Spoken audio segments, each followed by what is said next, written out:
everyone. Thank you all so much for joining me today. As you may know, or some of you may not, I'm Jules. And this week, I went down a rabbit hole for you. I went down this rabbit hole.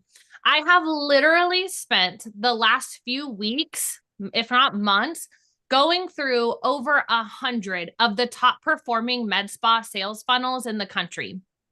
I've been studying what they do right, what they do wrong, and what's actually converting for people.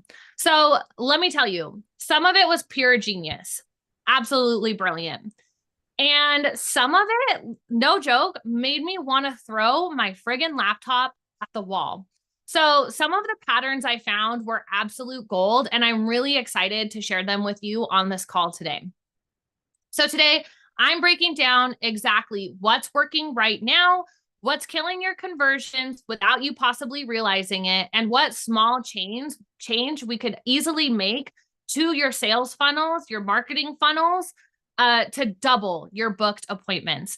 So when I say I've spent hours deep diving into these funnels, I truly mean it. This isn't theory. This is data. This is real world experience. And I've spent the last 5 years, so more than just the last couple months, right? But I've spent the last 5 years helping med spas across the country hit consistent 6 and 7 figure months, not by guessing, but by knowing exactly what drives revenue. From startups just trying to get their first 100 leads to multi-million-dollar practices refining their marketing machine, I've seen what works, what fails, and what actually moves the needle. And here's the truth. We didn't get here by luck. I didn't get here by running cute ads on Facebook, right? I got here by obsessing over the numbers, studying the patient psychology, and building systems that make your marketing predictable. So that's what today's call is all about, guys. Showing you the patterns behind what the best med spas in the country are doing and how you can use them to scale your marketing faster, smarter, and with way less stress. So let's jump right on in on that note. The first thing I want to go over today is what the best med spas are actually doing right. So they have the perfect offer balance. So most people think, right, like they need to launch some crazy lead magnet. They need some crazy discount to get people in the door. But none of the top performers in the country are actually using that right now, that strategy. Instead, their offers have perfectly balanced that low barrier to entry and that high perceived value, right? Where it's just high enough that we don't have, discount shoppers and tire kickers coming in. An example of that, and it was one of my favorites that I actually personally run too, is like PRP biofiller, right? For $649.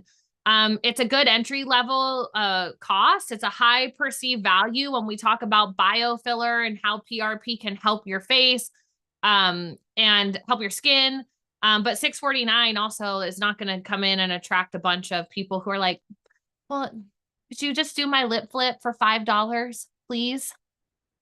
And I like to pair these with like some kind of premium add-on as well, right? Like, use your funnel and your landing pages to really educate on like a free education or a free consultation, right? For Sculptra, or a free filler assessment, right? Make something that feels very unique to them, to the end user. And so that low barrier of entry, but high enough to not attract those price shoppers is the biggest takeaway on that front end offer. The back end, once they actually opt in, is those small deposits that lock in that pricing.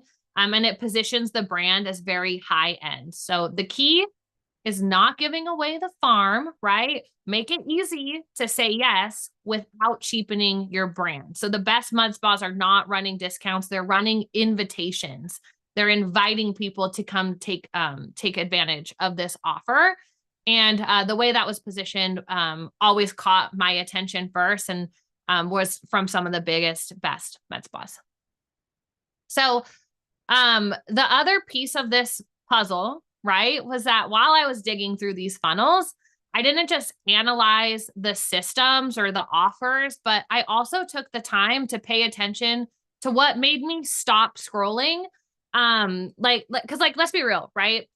I started opting in to Botox. And when I say I did 100 funnels, you guys, like legit, I had 100 med spas blowing up my phone every single day.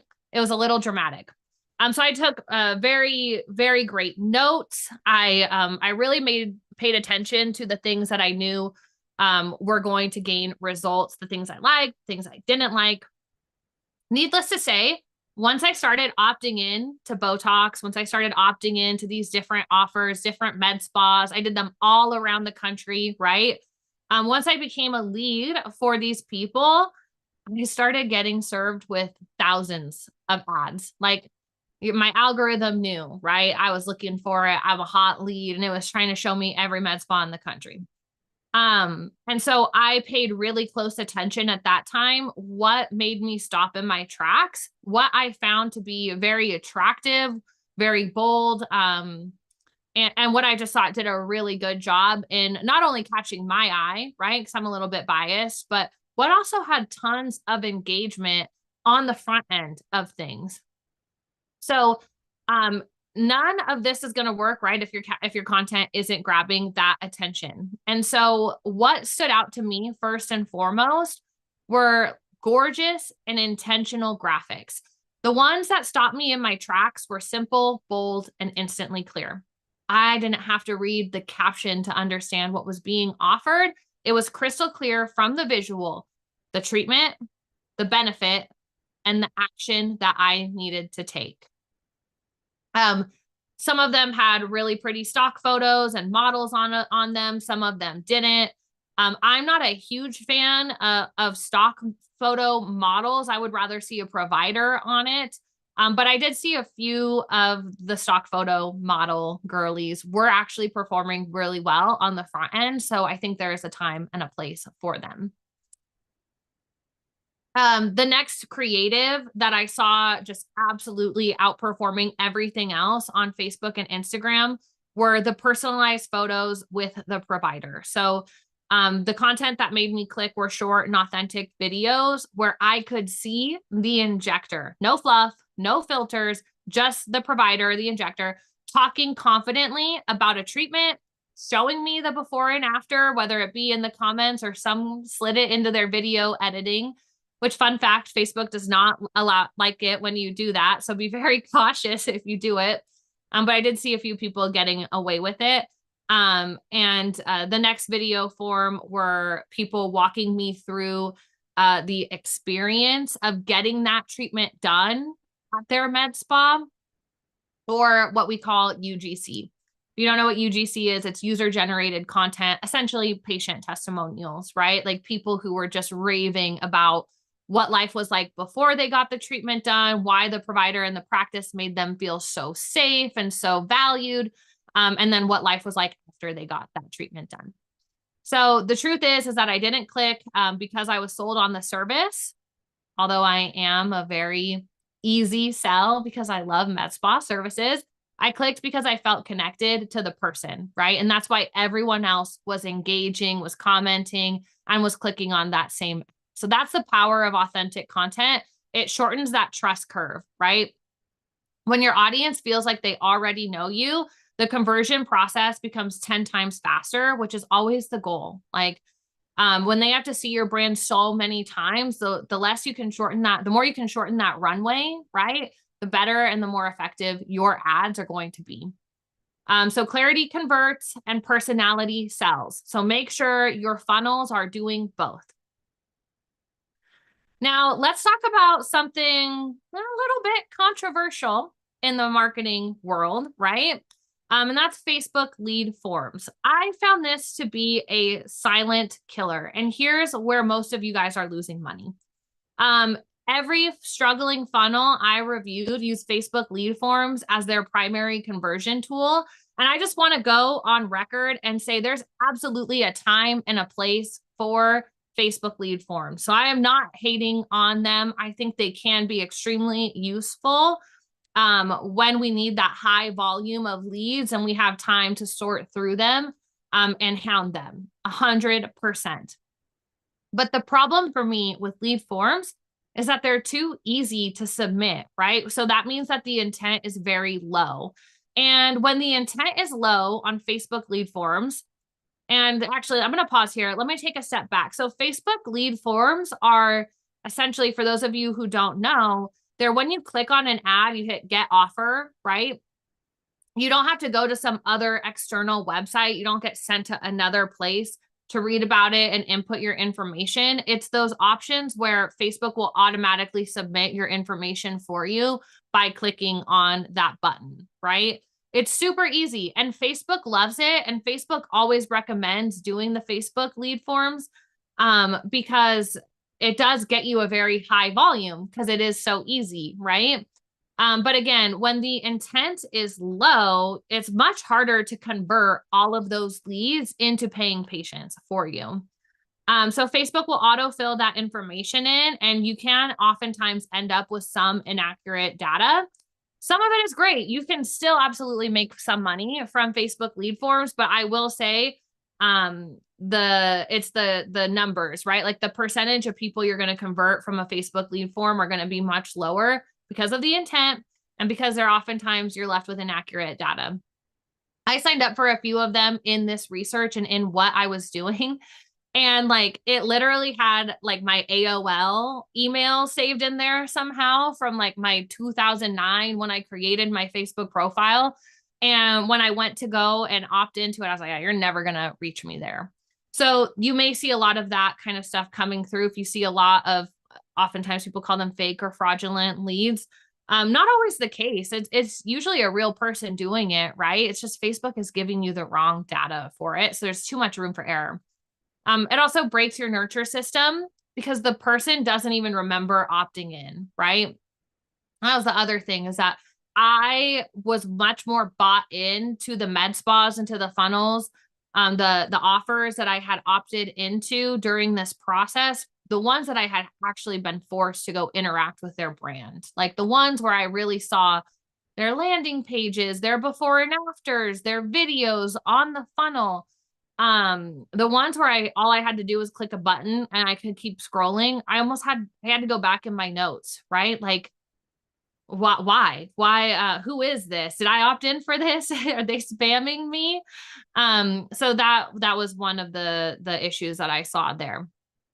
When I looked at the top 10% of funnels, every single one used a branded landing page, not a lead form. So the difference is night and day, right? The lead quality is higher, the confirmation rate's higher, the show up rate can almost double. So if you've ever been frustrated that your leads are ghosting you after they opt in, it's probably not you.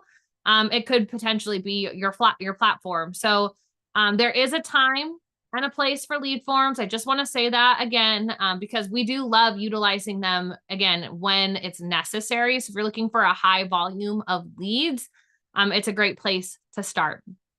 Just remember, the goal isn't just about collecting leads, it's about creating that commitment. So the next most important thing that I saw when going through this fun game of opting into 100 different offers was this is the part that nobody likes to admit, right? Your nurture game will make or break you. So I saw med spas that would do everything right from an advertising perspective and like totally had me hooked onto this juicy offer. And then they would completely drop the ball after I opted in.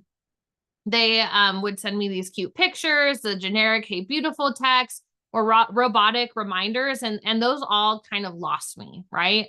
So the ones who nailed the nurture sequence, they would have me absolutely hooked. They followed up with me with purpose, not too often, but very consistently.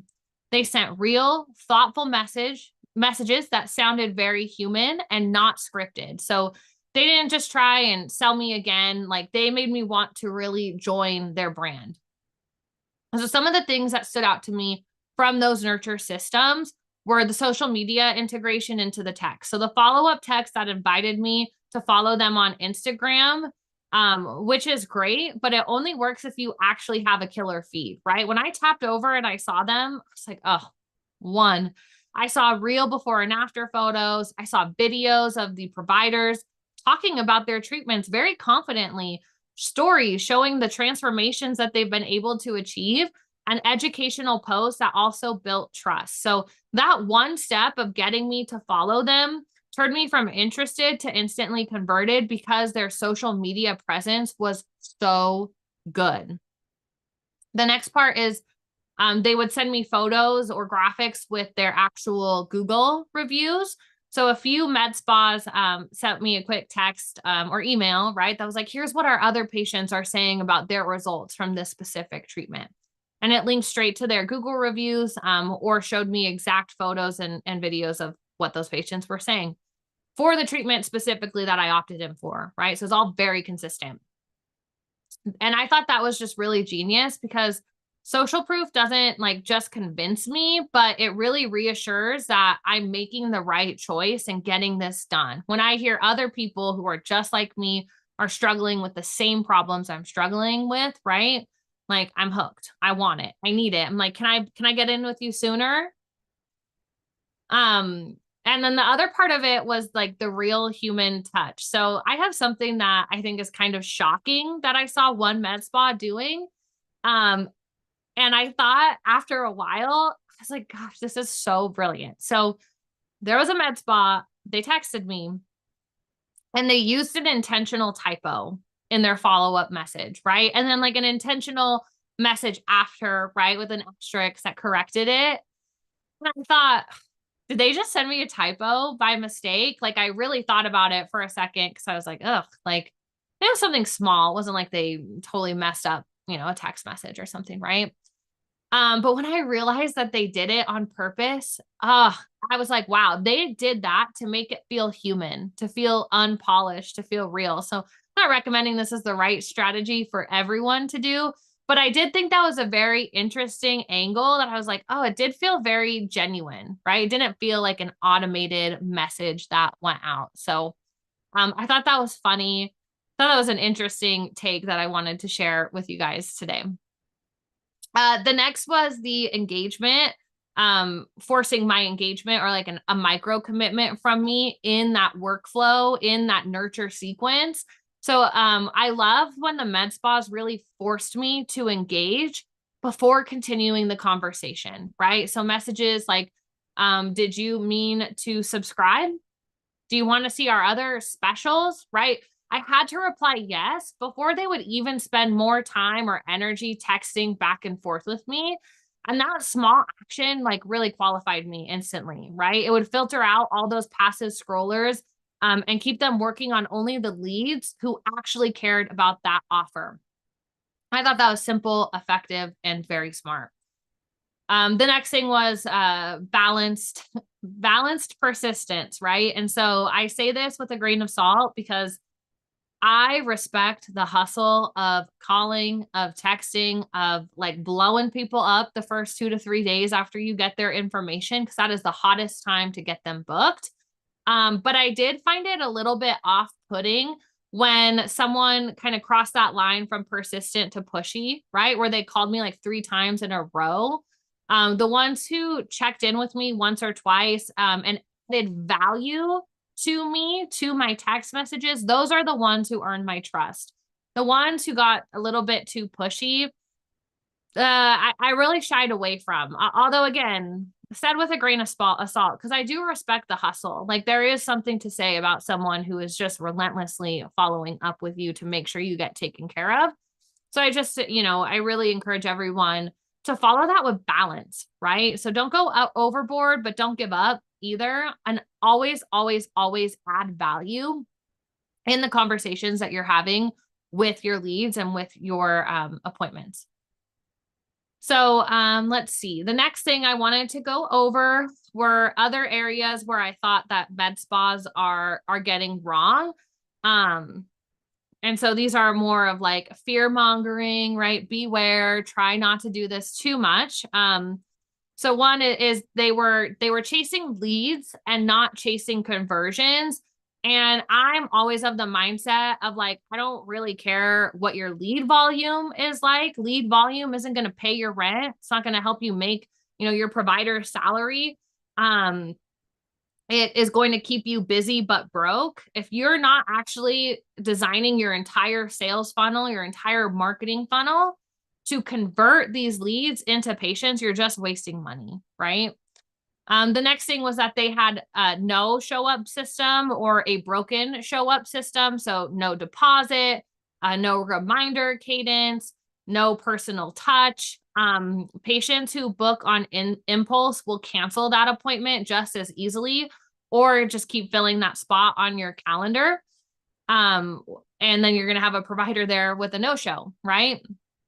So make sure you have a really locked in show up system.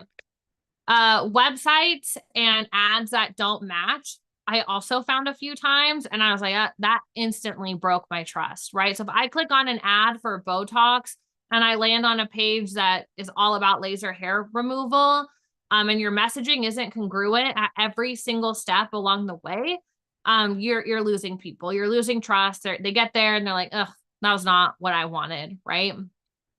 So those were those top 3 things that if you are doing them, stop right now. So, okay, if you're thinking, how do I actually fix this, right? I need a roadmap. I need to know what my next step is to fix this.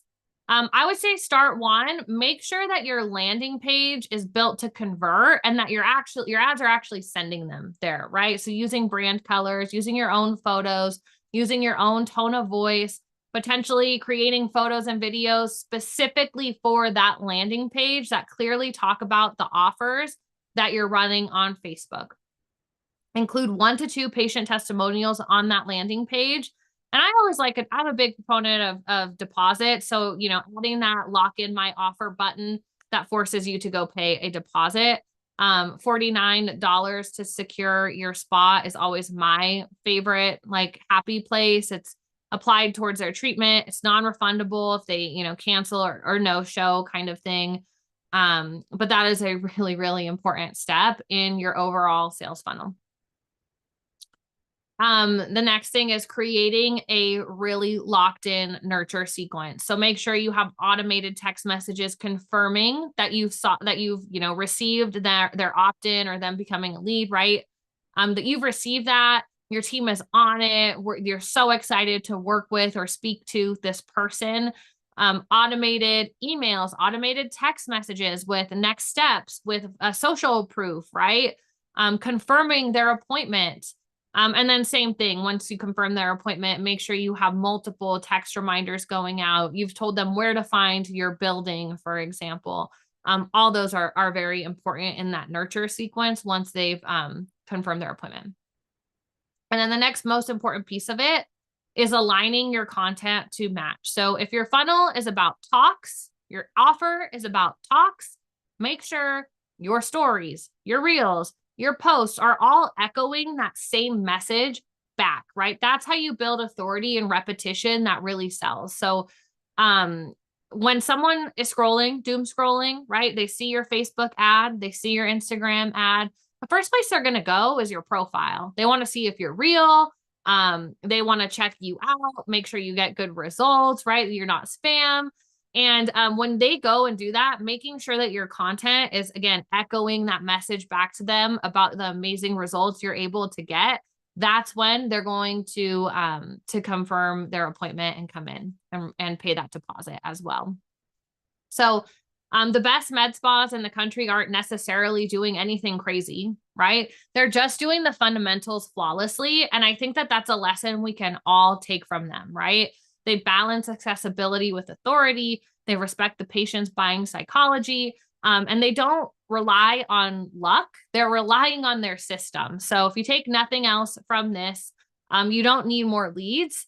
You need better commitment. So, okay, let's see. I got a message come in for a question before we hop off here. So Stacy says, I've been in business for 3 years. How do I get more followers on Facebook and Instagram? On Facebook, we have 630 followers, but it seems like only the same 25 to 10 people like our ads. Yeah, I mean, and that makes sense, right? Facebook is a tough one. So Facebook is not as easy to get followers and engagement on your or on your regular content as it used to be. Facebook is very much a pay to play platform now. Their algorithm has really forced or really pivoted towards genuine human connection between, your family members or your friends, and not so much from business pages. So it can actually be really difficult to get your stuff into someone's timeline. The way around this is unfortunately to pay or play, right? So spending $5 and boosting your top posts to your followers to make sure you get on their timeline, or even spending a little bit of money with the whole on an ad campaign with the whole conversion or the whole action that you're trying to get people to take to be to like and follow your page. It works when you are paying Facebook to do that, but if you're not paying Facebook to do that, they don't tend to rank you very much. Now, Instagram is a lot easier to build organically because a lot of people do go to Instagram to interact with brands and to kind of stay up to date on things, right? And so in Instagram, my best tip for you to gain more followers on Instagram is to identify partners, right? Don't identify competitors, other med spas in the area who are offering the same thing as you. Instead, think about where all of your target audience is hanging out, right? So where do they get their hair done? Where do they get their nails done? Where do they go for a spray tan? Because I'm sure they're all following their nail girl, their hair girl on Instagram. And if you go to those people's Instagram and you see who's actively engaging with their posts, right? Who's liking and commenting on their most recent posts, and go and follow them first, that is the quickest way to get people in your target audience who are local to you to follow you back, right? And then when they follow you back, send them a message, send them a new follower DM or a new follower gift that's like, hey, thank you so much for the follow. We want to give you $25 off your next med spa service. You have to use it in the next 30 days. Reply if we can get you scheduled. Now, you're not just gaining more followers, you're turning them into patients too. And that is the quickest way I've seen grow an Instagram account. Now, you got to be careful. You can't follow everyone in bulk. You can't follow a ton of people all at once. So be conservative. Do like 30 people that you're following a day. But I promise you, with that consistency, you will go way above your 630 followers in just a few months. I can assure you. All right, guys. Well, let's see. I don't see any other questions coming in. I want to thank you all so much for sticking with me this long as I ramble and talk quickly through something I'm extremely passionate about. I love sharing marketing tips and seeing what I'm seeing in the market and what I'm seeing really perform well. So again, thank you all so much for being here. If you love this training, make sure you share it with your team or another med spa that could benefit from it, please. You can always catch this replay on our YouTube channel. And if you want to get access to more free training that will help you grow your med spa, visit our link tree in our social bio and be sure to join us live every Wednesday, 2:30 p.m. Central Time, same place. Find us on Instagram, YouTube, Facebook, and LinkedIn. Thank you guys again so much for being here. Reach out if you have any other questions and have a great rest of your day.